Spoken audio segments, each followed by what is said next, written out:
Morning, guys. Today's devotion is actually a story from ancient history that I want to share with you, and it illustrates something I think we can learn from. This is a true story. It happened several thousand years ago. Don't know the exact year, but a small Jewish girl was taken as a captive of war.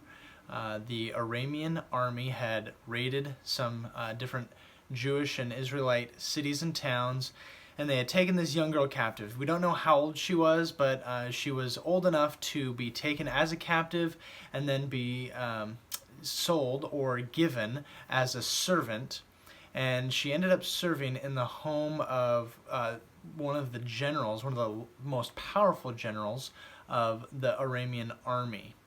And she was serving the wife of this general.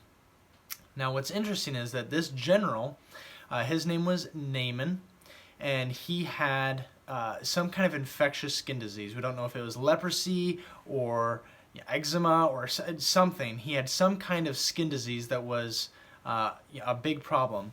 However, he was one of the most highly favored generals in the army.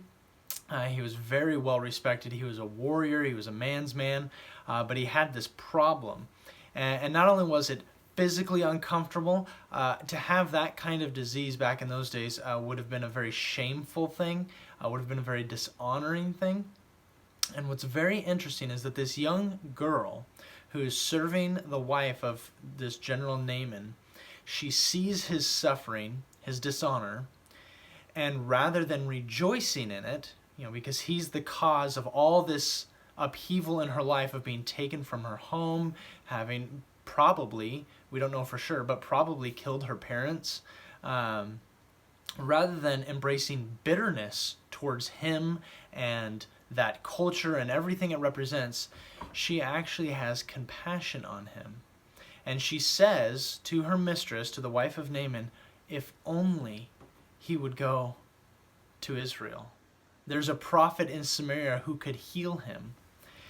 And to summarize the story very quickly, Naaman does end up going to find the prophet. The prophet is the prophet Elisha, and he is miraculously healed.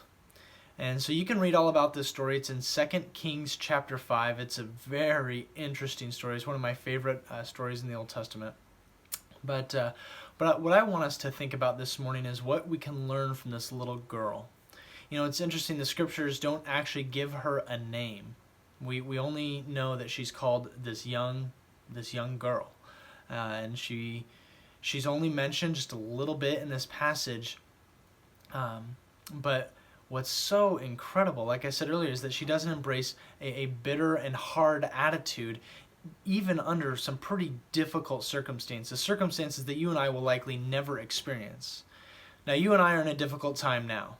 We may be frustrated at how long it's taken for things to reopen. We may be frustrated, at the political and social division that this whole pandemic has become. We may be frustrated for a number of reasons, but our situation is nowhere near as hard as hers. Ours is likely to get better. Hers never would.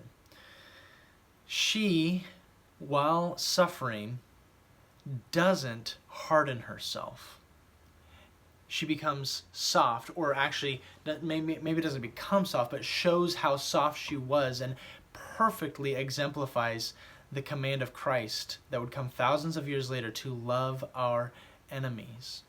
And so what I want to encourage you with is not to let difficult situations harden your heart.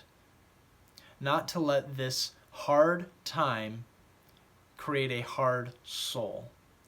You can still be compassionate towards others. You can still, even in the midst of your frustration and your circumstances, be a kind person who's looking out, like this young lady, this young girl looked out for Naaman. You can look out for your employer, your spouse, your children. You're looking out for the good of others. And my hope is that we as believers would respond with the kind of compassion and sensitivity that is becoming rarer and rarer these days. So that's what I'm hoping to share with you guys today, letting this young girl instruct us how to be compassionate and selfless in hard times. Thanks, guys.